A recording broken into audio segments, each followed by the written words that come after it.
Hello friends, this is Chandrakant from Akulmac Technologies. Welcome to Top Brass. And friends, as you know, we are discussing human rights. Yesterday we had a very interesting discussion about rights of women entering holy shrine of Sabrimala. So in today's discussion, we would like to continue the issue related to women rights. And for this discussion, let me welcome my friend, Mr. Nagesh Sood from Ahmedabad. Nagesh is a very well-known lawyer practicing in Ahmedabad High Court and also very well-known human rights activists across India. So without further ado, Nagesh, how was the afternoon today in Ahmedabad? Hi, CK. The afternoon is very bright and very sunny, and as usual, enjoying the lockdown at home and relaxing. So, this is about me. Thank you very much for inviting me.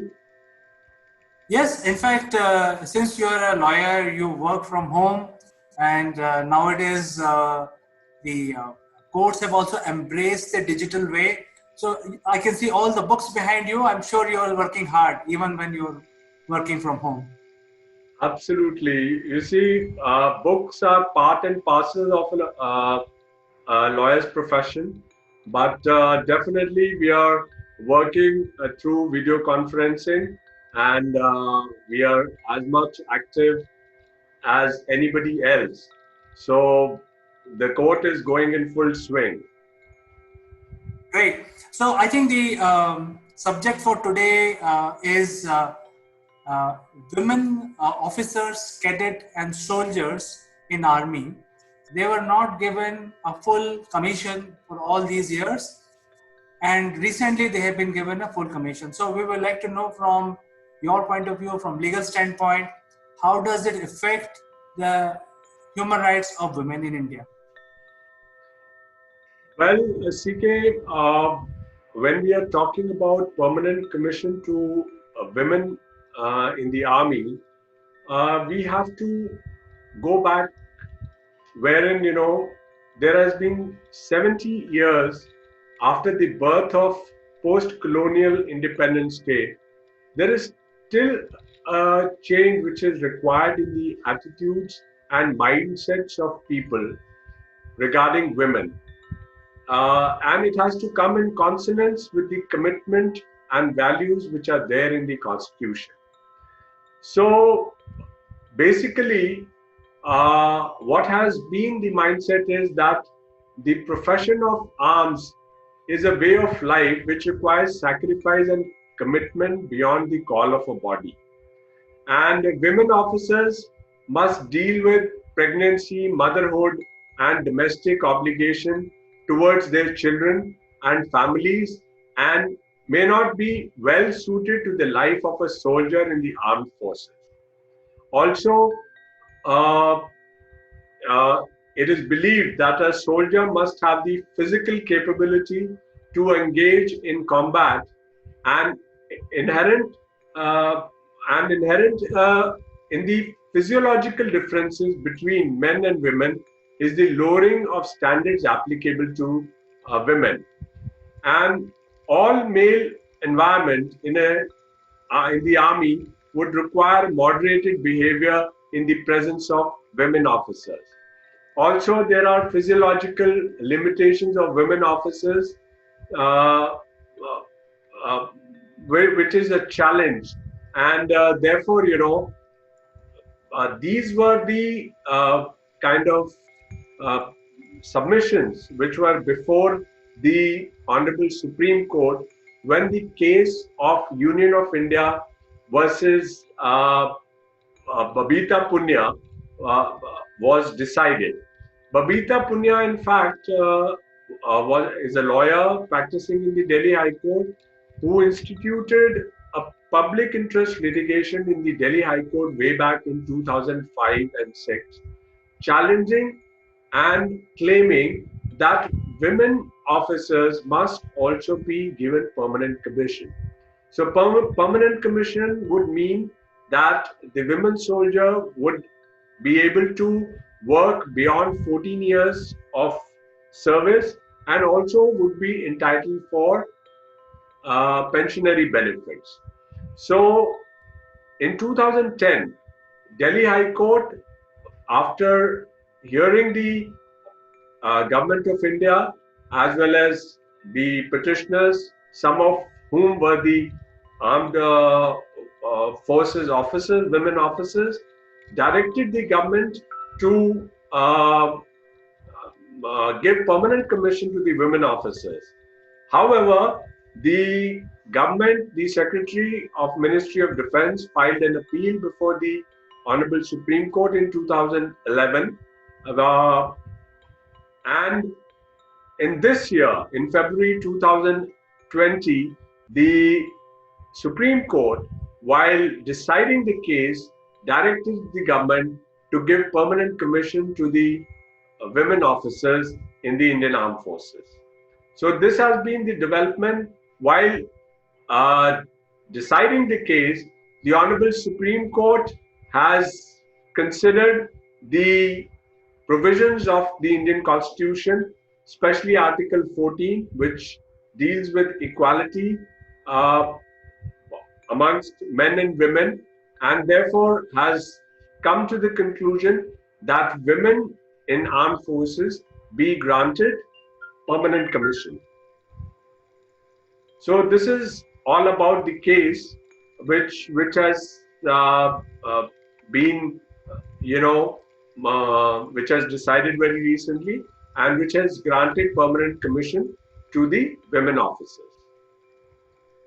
Well, Nagesh, I personally believe that this is a earth-moving decision by the Honorable Supreme Court, because the women are not no less capable than men. And if you look at the Indian scriptures, whenever the major gods fail to kill the demon, they always summon the goddesses. So I think barring few times when the physiological changes are there in women, but I think rest of the time they are equally capable.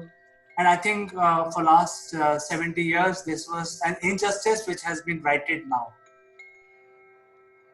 Yes, definitely. In fact, the government now has allowed for the grant of permanent commissions to short service commissioned women officers in 10 streams where women have been granted the permanent commissions, and all serving women officers on short service commission shall be considered for the grant of permanent commissions, irrespective of any of them having crossed 14 years or, as the case may be, 20 years of service. So the option has to be uh, granted to women in service as short service commission officers, and women officers on SSC with more than 14 years of service who do not opt for being considered for the grant of permanent commission will be entitled to continue in service until they attain 20 years of pensionable service. So we know that pension is only granted once the 20 years in the service is completed. So here was the case where women were used to be, uh, they were allowed to continue for only 14 years, and they were not even given pension. So now that those women who even do not opt for permanent commission will be allowed to continue for 20 years, so that their service can be counted as pensionable service. So it is a drastic change and a very welcoming decision of the Honorable Supreme Court, which has made the women to be treated at par with men in the army. Although there are certain streams which are selected, like the women in the engineering service, and there are many other services wherein the women would be equally given the commanding positions, and so in forefront, in the front level, they would be given a staff posting. But it's a very, very welcoming decision by the Honorable Apex Court. Uh, uh, in favor of the women officers of the Indian Army. So what you're saying is, in the frontline activities, which requires combat, the women will not be employed, but in anything else, which is in the support staff or communications or anything, which is because army is a big organism, it has a lot of activities. It's not only the frontline combat; there are a lot of support systems. So there, women will be employed and they will be given full commission, and they can also get promoted equal, similar to their male counterparts. So still at this point in time in Indian Army, the combat soldiers will not comprise of women. Is that right? Absolutely. You see, in fact, this was not the point of contention before the Honorable Apex Court. So the uh, policy which was put forth by the government endorsed that permanent commission for short service commission of women officers would be granted in uh, 10 streams, which include combat support arms, service section, which includes signals, engineers, army aviation, army air defense, electronics and mechanical engineers, army service corps, army ordnance corps, and intelligence, in addition to the existing two streams of Judge Advocate General, that is JAG branch, and Army Education Corps. So these are the streams in which the government, through its policy, which was submitted before the Honorable Apex Court, have granted permanent commission to the women officers. So does this apply to the fighter pilots as well, or so can women become a fighter pilot now, or no? They would not be right now be given absolute combat positions, because the government policy itself has made it very clear that in 10 streams for now, which I've just said, wherein the women officers would be granted permanent commission. But in field areas, probably they will be given positions of staff officer as staff officers, and not the fighting force. So that is a change, because that was not the subject matter before the Supreme Court, and therefore it was only about granting permanent commissions to women officers. So the Short Service Commission already took women officers in these streams wherein they were not granted permanent commission. So now in these 10 streams, permanent commission would be granted to women officers. So one last question, Nagesh. Does this ruling from the Supreme Court affects the other paramilitary forces like BSF, CISF, etc., or they were already having a permanent commission already? Absolutely no. In the armed forces, I think the permanent commission was not there in the army, but in all other services, the women are equally treated as men in the forces, and there are commanding positions which are given to women officers in BSF and other paramilitary forces. But it's only in armed forces the there was no equality, and the short service commission officers were not given permanent commissions. So that is the distinction we have.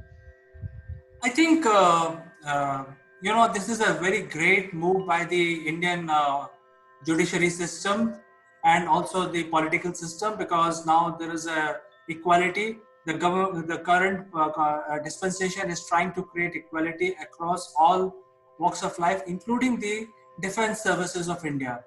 However, with my little knowledge, I feel that the Navy is a very potent combat platform. So how this affects the officers and cadets, sailors who are women in Navy, because there are ships and they're always in combat. So I think that we will discuss on some other day. But I think this was a very fruitful discussion. Uh, It is a fantastic news for all the women who are working with defense forces. Now they have an opportunity to work as long as they want in the defense services, in the service of the country, and also become eligible for getting the pension just like the men soldiers and men officers. So it was pleasure talking to you, Nagesh, with your insightful knowledge that you gave us today. Thank you very much. It was pleasure indeed. Thank you. So we will meet again tomorrow with some other aspect of human rights. Bye-bye. Bye.